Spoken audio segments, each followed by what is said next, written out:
Video like जरूर कर लीजिए और ऐसे वीडियो लगातार फ्री में पाने के लिए चैनल को तुरंत सब्सक्राइब कर लीजिए और बेल आइकन को जरूर टैप कर लीजिए ताकि आगे भी सारे वीडियो आपको मिलते रहे। यूट्यूब में फॉलो करते हैं तो प्लीज ये वाला फ्री टेलीग्राम चैनल जरूर ज्वाइन कर लीजिएगा। सारे नोटिफिकेशन सारे अपडेट यहीं पे आते हैं, ध्यान रखिए।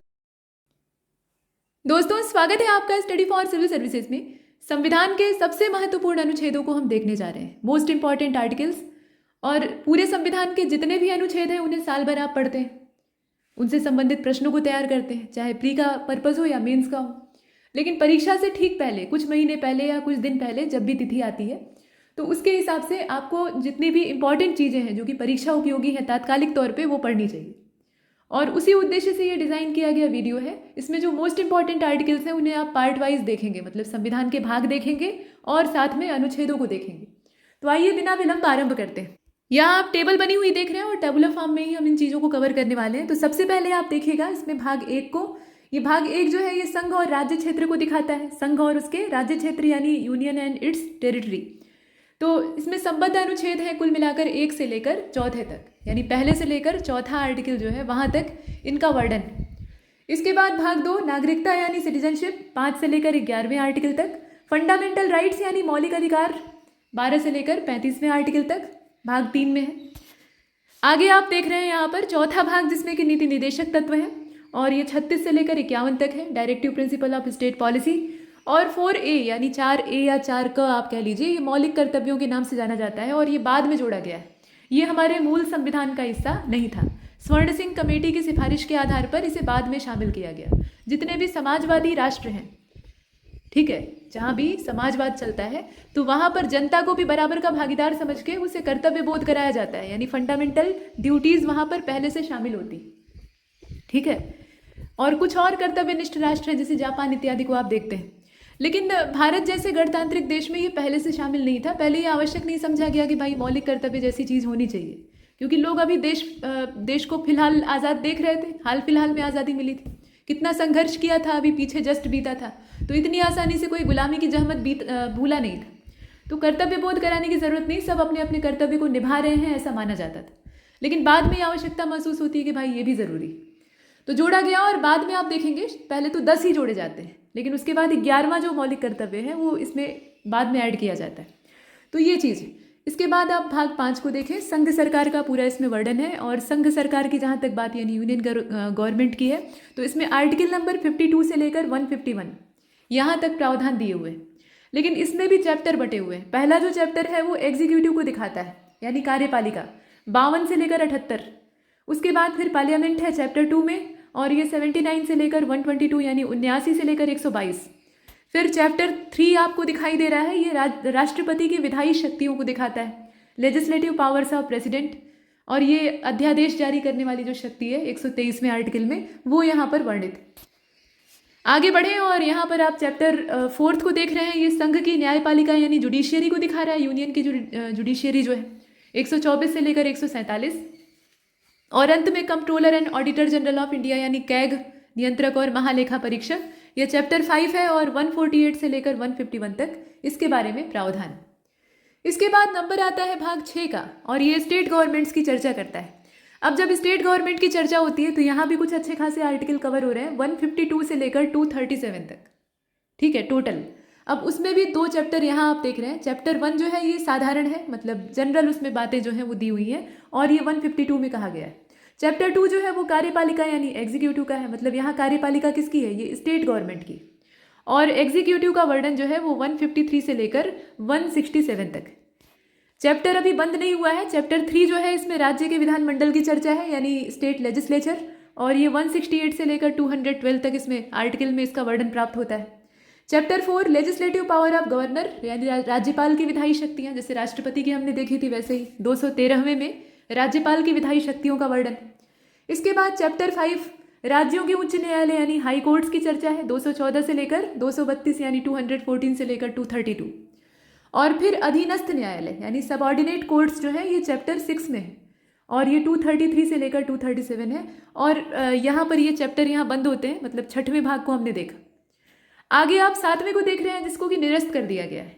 निरस्त कर दिया गया है यानी डिलीट कर दिया गया है, तो ये काम का नहीं है। देख लीजिए, राज्यों से संबंधित पहली अनुसूची का खंड ख, ठीक है, 238 में था, तो ये बाहर हो चुका।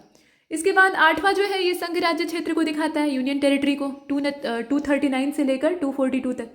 पंचायतों के लिए 9वां है, 243 से लेकर 243 अड़ या फिर 243 ओ आप कह सकते हैं, जो कहना चाहें, हिंदी में देखें या फिर अंग्रेजी में। फिर इसके बाद यहाँ 9A और 9B यानी 9 क और 9 ख है, ठीक है। तो 9 क जो है ये नगर पालिकाओं के बारे में बताता है, यानी म्यूनिसिपैलिटीज़ के विषय में प्रावधान करता है। तो नगर पालिकाओं से संबंधित जो आर्टिकल हैं ये 243 त से लेकर यानी 243 पी जो है वहाँ से लेकर 243 ZG, ठीक है, वहाँ तक। थोड़ा सा यहाँ संशोधन कर लेते हैं। असल में नगर पालिकाओं का जो प्रावधान है वो यहाँ पर दिया हुआ है। पंचायतों के संबंध में हमने ये देखा था, सहकारी समितियों वाला इधर है, ठीक है। इसमें हिंदी अंग्रेजी मिक्स हो गया है, तो बेहतर यही होगा कि इसमें से हम अंग्रेजी वाला देखें, उसमें ज़्यादा बेहतर दिया हुआ है। तो यहाँ पर आप देख रहे हैं पंचायत जो है ये भाग 9 में था, इसका तो हमने देख लिया। म्यूनिसिपैलिटीज़ जो है ये भाग 9A में है, तो 243 P से लेकर ये ZG तक है। इसके बाद कोऑपरेटिव सोसाइटी 9B में क्या है, ये कोऑपरेटिव सोसाइटी है, और ये 243 ZH से लेकर ZT तक। फिर शेड्यूल और ट्राइबल एरियाज़ का जो बंदोबस्त है वो भाग 10 में, ठीक है, ये पार्ट 10 है, और ये 244 से लेकर 244A तक। इसके बाद पार्ट 11 जो है इसमें संघ और राज्यों के बीच संबंध की बात हो रही है, relation between union and states. तो 245 से लेकर 263 तक इसका वर्णन है। इसमें जो चैप्टर 1 है इसको 2 चैप्टर में बांटा गया है। चैप्टर 1 में विधायी संबंध है, चूंकि रिलेशन की बात हो रही है तो 2 तरह के रिलेशन होते हैं, एक तो लेजिस्लेटिव होते हैं, दूसरे एडमिनिस्ट्रेटिव होते हैं। तो जो विधायी संबंध यानी लेजिस्लेटिव रिलेशंस हैं वो 245 से लेकर 255 तक, और जो प्रशासनिक यानी एडमिनिस्ट्रेटिव रिलेशन है वो 256 से लेकर 263 तक। इसके बाद 12वां जो हमारा पार्ट है संविधान का वो वित्त, संपत्ति, संविधाएं और वाद को दर्शाता है, यानी finance, property, contract and sweets को। तो इनका जो पूरा प्रावधान है ये 264 से लेकर 300A तक। अब इसमें कई सारे चैप्टर हैं। चैप्टर 1 में फाइनेंस है यानी वित्त, और ये 264 से लेकर 291 तक देख रहे हैं। फिर आगे हमें चलना चाहिए, और यहाँ पर आप देख रहे हैं ये चैप्टर 2 है, इसमें ऋण लेने की बात की गई है, मतलब बोरोइंग्स जो है वो इसमें दिखाई गई हैं 292 से लेकर 293, मतलब 2 ही आर्टिकल। चैप्टर 3 जो है ये संपत्ति, संविदा वगैरह, मतलब वही प्रॉपर्टी, कॉन्ट्रैक्ट, राइट्स, लाइबिलिटी, इसके अलावा ऑब्लिगेशन, ये सब चीज़ें दिखाता है। तो इसका जो बंदोबस्त है ये 294 से लेकर 300 तक, 294 से लेकर 300 तक। और संपत्ति का अधिकार देखिए, 7 मौलिक अधिकार पहले थे, उसमें से संपत्ति के अधिकार को बाहर कर दिया गया, तो ये वैधानिक अधिकार बन गया, विधायी अधिकार बन गया, लेकिन ये मौलिक अधिकार की श्रेणी से निकल चुका है। तो संपत्ति का अधिकार यहाँ पर आ गया है, और ये जो है ना ये अध्याय 4 यानी चैप्टर 4 में है। 300 क के नाम से या 300A के नाम से एक नया आर्टिकल इसके लिए बनाया गया। इसके बाद अब हम देखने वाले हैं इसमें भाग 13 को संविधान के, यानी 13, पार्ट नंबर 13, ट्रेड, कॉमर्स और intercourse with in the territory of India, राज्य क्षेत्र के भीतर व्यापार, वाणिज्य और समागम, 301 से लेकर 307। और अंत में संघ और राज्यों के अधीन सेवाएं जो हैं, services under the union and state, दोनों के अधीन, वो 308 से लेकर 323 यानी 323 तक है। अब ये जो सर्विसेज हैं इनके लिए चैप्टर बने हुए हैं। चैप्टर 1 जो है ये सेवाओं से जुड़ा हुआ है, और चैप्टर 2 जो है ये लोक सेवा आयोग के लिए। दोनों ही आर्टिकल्स आप जानते हैं, मतलब दोनों से संबंधित आर्टिकल्स आप जानते हैं। तो सेवाओं का जो है, सर्विसेज का जो है वो 308 से लेकर 314 तक है, और बाकी जो पब्लिक सर्विस कमीशन है उनके लिए 315 से लेकर 323 तक। तो ये आप 2 चैप्टर देख रहे हैं। इसके बाद पार्ट 14A जो है इसको देख लीजिए। पार्ट 14A यहाँ पर है, अधिकरण की चर्चा है, यानी जो ट्रिब्यूनल्स हैं उनके बारे में प्रावधान है, और ये जो प्रोविज़न है ये 323A से लेकर 323B तक है। इसके बाद है इलेक्शन, निर्वाचन, ये पार्ट 15 में, भाग 15 में। और निर्वाचनों का यानी चुनाव का जो बंदोबस्त है ये 324 से लेकर 329A तक। Special provision relating to certain classes, कुछ क्लासेस जो हैं, कुछ विशेष जो वर्ग हैं उनके लिए स्पेशल प्रोविज़न है। 330 से लेकर 342A तक इनका प्रावधान किया गया है, और ये है आपका पार्ट नंबर 16। आगे आप पार्ट 17 को देख रहे हैं। आप सभी जानते हैं कि ये ऑफिशियल लैंग्वेजेस से जुड़ा हुआ है, मतलब राजभाषा से। और इसमें जो बंदोबस्त है, देखिए इसमें चैप्टर तो बाद में बांटे गए हैं, टोटल इससे संबंधित जो आर्टिकल है वो पहले आपको पता होना चाहिए। अगर बारीकी से आप चैप्टर नहीं भी याद रख पाते हैं तो जो मोटा मोटा इसमें है, जैसे कि ऑफिशियल लैंग्वेज, अब इनका आपको पता है कि रेंज इतनी ही है, 343 से लेकर 351। तो इस बीच में अगर कोई पूछा जाता है तो आपके लिए अंदाज़ा लगाना मुश्किल नहीं होगा, ठीक है।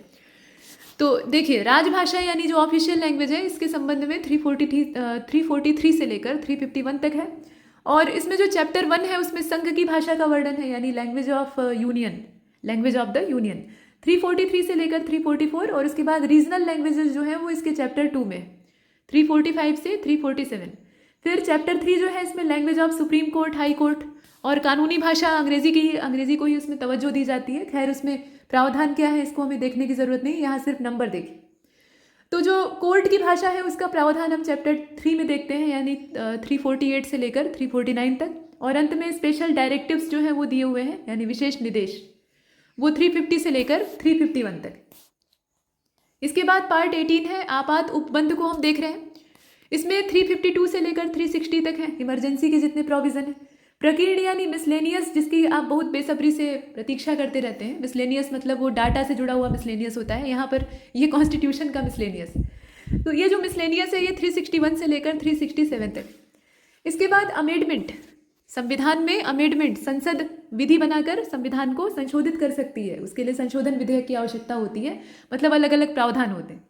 तो अमेंडमेंट ऑफ कॉन्स्टिट्यूशन ये देखें आप, ये पार्ट नंबर 20 में है, 368। और संसद इसका खूब दुरुपयोग करती है, सदुपयोग तो करती ही है लेकिन उसके साथ साथ अपने लिए यूज़ करती। इसके बाद आप देख रहे हैं temporary, transitional and special provision. और ये जो स्पेशल प्रोविज़न है ये पार्ट नंबर 21 में है, 369 से लेकर 392 तक। इसके बाद आपका पार्ट 22 है, शॉर्ट टाइटल। और इसके अलावा कमेंसमेंट, अथॉरिटेटिव जो टेक्स्ट होते हैं, हिंदी और जितने भी रिपेल्स हैं, मतलब हिंदी में जो प्राधिकृत पाठ होते हैं यानी अथॉरिटेटिव टेक्स्ट होते हैं, उनका इसमें वर्णन है और कुछ इसमें निरसन का बंदोबस्त किया गया है। ठीक है, तो ये सारी चीज़ें आप देख रहे हैं और ये 393 से लेकर 395 तक। तो यहाँ तक तो हमने जो पार्ट वाइज इंपॉर्टेंट था उसे देख लिया, मतलब पार्ट भी देखे और साथ में आर्टिकल भी देखे। अब यहाँ सिर्फ और सिर्फ आर्टिकल्स को देखते हैं।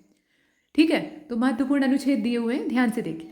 सबसे पहले यहाँ पर आर्टिकल नंबर 1 है, संघ का नाम और राज्य क्षेत्र इसमें दिया हुआ है, name and territory of union.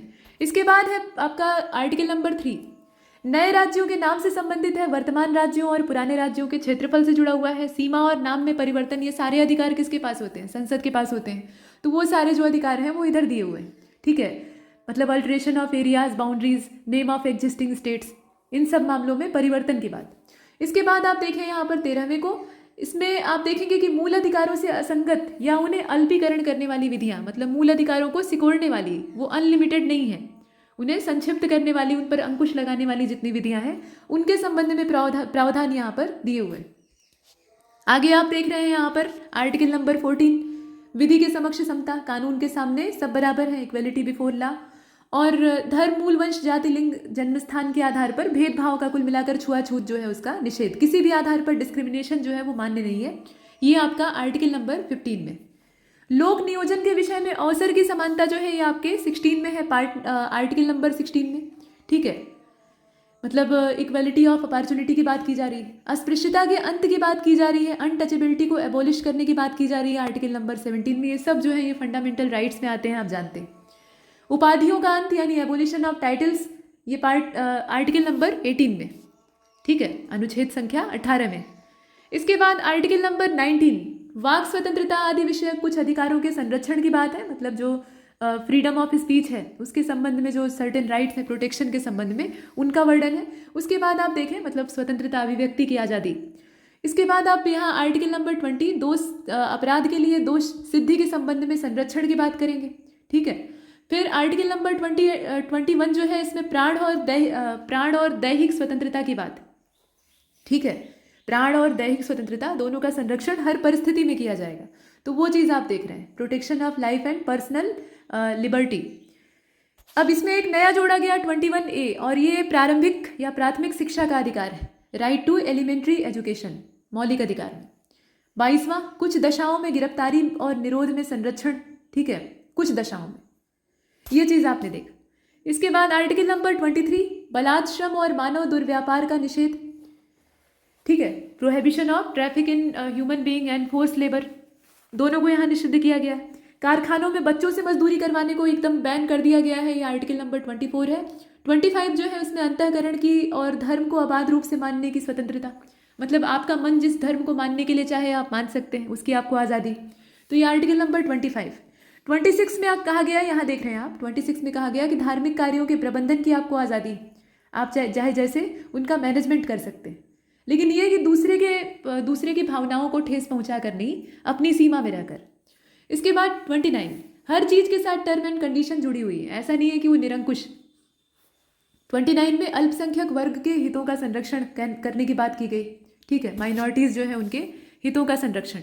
इसके बाद 30, आर्टिकल नंबर 30, शिक्षा संस्थाओं की स्थापना और प्रशासन करने का जो अल्पसंख्यक वर्गों का अधिकार है वो चीज़, मतलब वो अपनी एजुकेशनल इंस्टीट्यूशन से स्थापित कर सकते हैं, माइनॉरिटीज़ के पास ये अधिकार। संपत्ति का अनिवार्य अधिग्रहण, ये पहले मौलिक अधिकार में शामिल था, यानी फंडामेंटल राइट्स में, 31 के नाम से, बाद में वहाँ से निरस्त कर दिया गया। उसके बाद आप देख रहे हैं यहाँ पर 31C को, यानी 31G कहा जा सकता है, कुछ निदेशक तत्वों को प्रभावी करने वाली विधियों की व्यावृत्ति, ठीक है। और 32 जो है ये remedies for enforcement of fundamental rights including writs, Supreme Court की रिट जारी करने की शक्ति, मतलब संवैधानिक उपचारों का अधिकार। तो ये चीज़, मौलिक अधिकारों के प्रवर्तन के लिए सुप्रीम कोर्ट रिटें जारी कर सकता है, उन रिटों को आप पढ़ते हैं। आगे आप देख रहे हैं 38 को, राज्य लोक कल्याण की अभिवृद्धि के लिए सामाजिक व्यवस्था बनाएगा, राज्य के ऊपर ये दायित्व होता है, सोशल वेलफेयर लोगों का हो, पब्लिक वेलफेयर हो, इसके लिए राज्य को विधियाँ बनानी होंगी। और इसमें दिशा निर्देश कौन देगा? फंडामेंटल राइट्स नहीं देंगे, फंडामेंटल राइट्स तो नागरिकों के हैं, ये directive principle of state policy है जो कि बाध्यकारी नहीं होते, राज्य इन्हें मानने के लिए बाध्य नहीं है, लेकिन उसे कर्तव्य तो यही दिखाए गए। इसके बाद 40 है, ऑर्गेनाइजेशन ऑफ विलेज पंचायत, पंचायतों का वर्णन किया गया है, सभी आप जानते हैं, इसमें कुछ नया नहीं। 44, इसमें यूनिफॉर्म सिविल कोड की चर्चा है, और जो 6 वर्ष से कम उम्र के बच्चों के लिए प्रारंभिक बाल्यावस्था देखभाल की बात है, शिक्षा का बंदोबस्त है, वो सब आर्टिकल नंबर 45 में। 46 में अनुसूचित जाति, जनजाति और जो दुर्बल वर्ग है, मतलब कमज़ोर वर्ग है, उनकी शिक्षा और अर्थ संबंधी हितों की अभिवृद्धि, मतलब उन्हें उनकी शिक्षा और जो उनकी इकोनॉमिकल कंडीशन है उनसे संबंधित उनके वेलफेयर को सुनिश्चित किया जाए, ये भी राज्य के ही दायित्वों में आता है। इसके बाद आप आगे देखेंगे यहाँ पर 49, राष्ट्रीय महत्व के जो स्मारक हैं, स्थान है या वस्तु है, उनका संरक्षण करना। और अंत में 50 को देख रहे हैं, कार्यपालिका से न्यायपालिका का पृथक्करण, separation of judiciary from executive, ये आर्टिकल नंबर 50। नेक्स्ट आप देखें 51, अंतर्राष्ट्रीय शांति और सुरक्षा की अभिवृद्धि, promotion of international peace and security. फिर यहाँ पर आ जाते हैं मूल कर्तव्य, ये टोटल 11 हैं, तो इनको आप देखते ही हैं। 52 में भारत के राष्ट्रपति हैं, 54 में निर्वाचन की बात है, किसकी निर्वाचन की बात? राष्ट्रपति का निर्वाचन, ठीक है, तो ये चीज़ आप देखें। और भारत का एक उपराष्ट्रपति होगा, ऐसा आर्टिकल नंबर 63 में कहा गया है। आगे आप देख रहे हैं वाइस प्रेसिडेंट के निर्वाचन की व्यवस्था, यानी चुनाव कैसे होता है, तो उसके लिए आर्टिकल नंबर 66 है। अब क्षमा आदि की और कुछ मामलों में दंडादेश के निलंबन, परिहार या लघुकरण की जो प्रेसिडेंट की पावर होती है उसका वर्णन किया गया है आर्टिकल नंबर 72 में। 74 में राष्ट्रपति को सहायता और सलाह दोनों देने के लिए मंत्रिपरिषद होगी, ठीक है, मतलब इसमें एड और एडवाइस दोनों देना ही काउंसिल ऑफ मिनिस्टर का काम होगा। तो इसका जो प्रावधान है वो किया गया है आर्टिकल नंबर 74 में। इसके बाद 76 में भारत का महान्यायवादी है, यानी अटॉर्नी जनरल ऑफ इंडिया। राष्ट्रपति को जानकारी देने के संबंध में प्रधानमंत्री के कर्तव्य, राष्ट्रपति को अवगत कराना ये प्रधानमंत्री का दायित्व होता है, तो वो जो कर्तव्य है, वो जो रिस्पॉन्सिबिलिटी है, वो 78 में। तो ये ड्यूटीज देखने के बाद यहाँ देख लीजिए आर्टिकल नंबर 80 को, राज्यसभा की संरचना इसमें है, composition of council of states. इसके बाद यहाँ आप देख रहे हैं 81 लोकसभा की संरचना, ठीक है, हाउस ऑफ द पीपुल। इसके बाद है 85, मतलब जो इंपॉर्टेंट है सिर्फ उतने हम देख रहे हैं। आप देख रहे हैं 80 से 81 और उसके बाद सीधा 85। तो संसद के सत्र, सत्रावसान और विघटन की चर्चा इसमें है, session of parliament, prorogation and dissolution.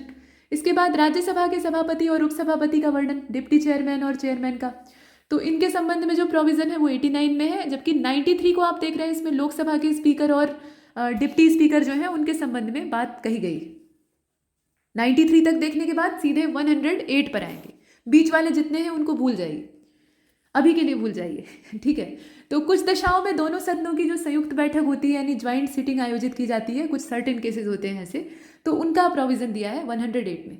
110 में आप जानते ही हैं, मनी बिल, धन विधेयक, और इसमें पूरा जो मोनोपोली है वो किसकी चलती है? लोकसभा की। 112 में वार्षिक वित्तीय विवरण, अपने पूरे संविधान में कहीं भी बजट शब्द का उल्लेख नहीं है, ये वार्षिक वित्तीय विवरण के नाम से, यानी एनुअल फाइनेंशियल स्टेटमेंट के नाम से आता है। और 123 में आप जानते ही हैं कि अध्यादेश प्रख्यापित करने की राष्ट्रपति की शक्ति, जब संसद अपने विश्रांति काल में हो, आराम फरमा रही। इसके बाद है 124 establishment and constitution of supreme court. दोनों जो प्रोविजन है वो 124 में। 124 के बाद सीधे 143, इसमें आप देखें कि सुप्रीम कोर्ट से परामर्श करने की राष्ट्रपति की शक्ति। राष्ट्रपति को अगर किसी मामले में लगता है कि उसे कानूनी सहायता की आवश्यकता है, कानूनी सलाह की आवश्यकता है, तो इसमें कानून के सबसे बड़े जानकार के तौर पे सुप्रीम कोर्ट को माना जाता है, तो वहाँ से सलाह मांगी जाती। इसके बाद 148 है controller and auditor general of India, जैसे कि आपने पीछे भी देखा था। गवर्नर्स ऑफ स्टेट जो है ये 153 में है, जबकि क्षमा आदि कुछ मामलों में और दंडादेश के निलंबन इत्यादि की या दंड को छोटा करने या उसे टालने की जो राज्यपाल की शक्ति होती, उसका वर्णन यानी गवर्नर की इस पावर का जो वर्णन है वो 161 में। आगे बढ़ते, यहाँ पर आप 163 को देख रहे हैं। राज्यपाल को सहायता और सलाह देने के लिए एक मंत्रिपरिषद होगी, काउंसिल ऑफ मिनिस्टर्स जो है वो यहाँ पर ऐड और एडवाइस देने का काम करेगी। ठीक वैसे ही जैसे वहाँ पर आप प्रधानमंत्री को देखते हैं, प्रधानमंत्री और उसकी जो मंत्रिपरिषद होती है, कैबिनेट होती है, वो राष्ट्रपति को मशवरा दे सकती है, वैसे ही यहाँ राज्य स्तर पर है। इसके बाद advocate general of the state जो है ये 165 में है, महाधिवक्ता और राज्यपाल को जानकारी देने के संबंध में मुख्यमंत्री के कर्तव्य। ठीक वैसे ही जैसे वहाँ पे प्रधानमंत्री की ड्यूटी थी वैसे ही, तो ये 167 में। इसके बाद 168 में constitution of legislatures in state, इसका वर्णन है, विधानमंडलों का गठन। और 169 में होता क्या है कि इसमें एबोलिशन और creation of legislative councils in the states की चर्चा होती है। मतलब विधान परिषद जो कि हर राज्य में होती नहीं है, तो उनके उत्साधन या उनके सृजन से संबंधित प्रावधान दिए हुए। ठीक है, विधान परिषद जो है वो हर राज्य में नहीं होती है, आपको पता है। 170 को देखिए, विधानसभाओं की संरचना, ठीक है, कंपोजिशन ऑफ लेजिस्लेटिव असेंबलीज, विधान परिषदों की संरचना 171 में है। यहाँ देख रहे हैं आप लेजिस्लेटिव काउंसिल्स का जो कंपोजिशन है। 178 में विधानसभा के अध्यक्ष और उपाध्यक्ष की चर्चा है, ठीक है, स्पीकर एंड डिप्टी स्पीकर। इसके बाद एसेंट टू बिल्स, विधेयकों पर अनुमति, इसकी जो चर्चा है ये 200 नंबर के आर्टिकल में। 213 को आप देख रहे हैं, power of governor to promulgate ordinances during recess of legislature. अगर लेजिस्लेचर जो है वो विश्रांति काल में, जैसे संसद का पीछे हमने देखा था, तो वैसे ही यहाँ पर ऑर्डिनेंस जारी करने की जो राज्यपाल की पावर है वो 213 में। प्रेसिडेंट के पास भी सेम यही पावर है, मतलब केंद्र स्तर पर, तो वो 123 में है। दोनों का आपको पता होना चाहिए। इसके बाद 214 है, राज्यों के लिए एक उच्च न्यायालय होगा। और ऐसा भी हो सकता है कि एक ही हाई कोर्ट जो है वो एक से ज़्यादा राज्यों को देख रहा हो, उसका न्यायिक क्षेत्र उतना बड़ा हो, तो वो तो एक अलग बात है। यहाँ आर्टिकल वाइज देख रहे हैं हाई कोर्ट्स। उसके बाद 216 में उच्च न्यायालयों का गठन कैसे होगा, हाई कोर्ट कैसे बनेंगे, उनका कॉन्स्टिट्यूशन। इसके बाद appointment and conditions of the office of जज ऑफ हाई कोर्ट, ठीक है, नियुक्ति के लिए पद की शर्तें जो है वो सब कहाँ पे हैं, वो 217 में। 226 power of high courts to issue certain writs, writ जारी करने की जो हाई कोर्ट की पावर है वो 226 में, जबकि सुप्रीम कोर्ट की कहाँ पे थी, वो 32 में थी। एडमिनिस्ट्रेशन ऑफ यूनियन टेरिटरी, संघ राज्य क्षेत्रों का प्रशासन कैसे चलाया जाएगा, उसका बंदोबस्त किया गया है 239 में। 239 क या फिर 239 ए जो भी आप कहना चाहें, जिस रूप में देखिए, इसमें special provision with respect to Delhi के संदर्भ में प्रोविजन है। इसके बाद 241 में संघ राज्य क्षेत्रों के लिए हाई कोर्ट कैसे होंगे, कहाँ पर होंगे।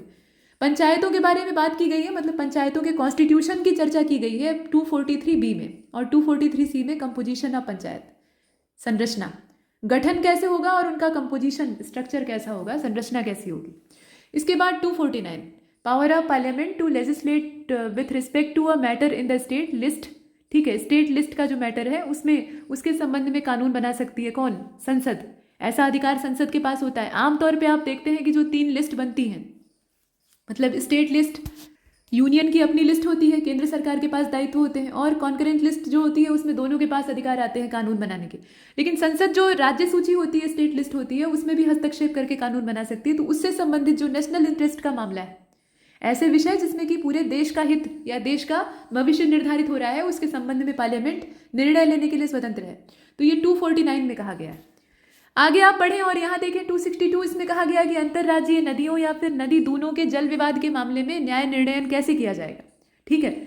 जो इंटर स्टेट रिवर वैली से संबंधित डिस्प्यूट्स होते हैं, क्योंकि नदी जो है वो एक राज्य से निकलती है, फिर कई सारे राज्यों से होकर गुजरती है, तो ऐसे में पानी के इस्तेमाल को लेकर अक्सर बखेड़ा होता है, तो उसके संबंध में न्याय कैसे दिया जाएगा, ये चीज़। इसके बाद 263 है अंतर्राज्यीय परिषद के संबंध में उपबंध, ठीक है, इंटर स्टेट काउंसिल के बारे में जो प्रोविज़न 265 में नो टैक्स। अब नो टैक्स किस मामले में, तो विधि के प्राधिकार के बिना किसी भी तरह का जो टैक्स है उसको रोपित नहीं किया जा सकता है। ठीक है, अथॉरिटी ऑफ लॉ का जो यहाँ कंट्रोल है वो आवश्यक है। इसके बाद आप देख रहे हैं 275 को, इसमें ग्रांट्स की चर्चा है और किस तरह की ग्रांट है, तो इसमें कुछ राज्यों को संघ से जो ग्रांट मिलती है उसकी चर्चा की जा रही, लेकिन ऐसा सब राज्यों के साथ नहीं होता है। वित्त आयोग यानी फाइनेंस कमीशन का जो प्रावधान है, प्रोविजन है, वो 280 नंबर के आर्टिकल में। 300 में वाद और कार्रवाइयाँ हैं, ठीक है, प्रोसीडिंग्स इसमें वर्णित की गई। 300A को आप जानते ही हैं, विधि के प्राधिकार के बिना व्यक्तियों को संपत्ति से वंचित नहीं किया जा सकता है, मतलब वही राइट टू प्रॉपर्टी यहाँ दिखाई देता है। 311 को देख रहे हैं, इसमें संघ और राज्य के अधीन जो सिविल हैसियत है उसमें नियोजित व्यक्तियों को पद से हटाया जाना, पदच्युत किया जाना मतलब पद से हटाया जाना, या फिर पंक्ति से अवनत किया जाना मतलब उनका डिमोशन करना। आमतौर पे प्रमोशन होता है, लेकिन डिमोशन करना, पद से न भी हटाए तो उन्हें उनके पद से नीचे वाले लेवल में भेज दिया जाए। तो इसका जो बंदोबस्त है वो यहाँ पर किया गया है। ऑल इंडिया सर्विसेज का 312 में। 315 में आप जानते ही हैं पब्लिक सर्विस कमीशंस, ठीक है, यूनियन और स्टेट्स, तो वो सारे बंदोबस्त हैं। इसके बाद 320 लोक सेवा आयोग के जो कृत्य हैं, ठीक है, फंक्शंस जो हैं पब्लिक सर्विस कमीशंस के, उनका प्रोविजन किया गया है 320 में। 323A जो है इसमें प्रशासनिक अधिकरण यानी एडमिनिस्ट्रेटिव ट्रिब्यूनल्स की चर्चा है। 324 में निर्वाचनों के अधीक्षण, निर्देशन और निर्णयन पर नियंत्रण पर निर्वाचन आयोग का जो अधिकार होता है, मतलब सारे जितने भी यहाँ पर क्षेत्र दिए हुए हैं उसमें किसका कंट्रोल होता है, ये चुनाव आयोग का कंट्रोल होता है। इलेक्शन कमीशन इन मामलों में नियंत्रण रखता है, तो वो सारा इसमें दिया हुआ है। इसमें superintendence, direction and control of election, इसमें पूरी पावर किसके पास है, इलेक्शन कमीशन के पास। इसके बाद 330 को आप देख रहे हैं, इसमें लोकसभा में अनुसूचित जातियों और जनजातियों के लिए स्थानों का आरक्षण मतलब रिजर्वेशन की व्यवस्था।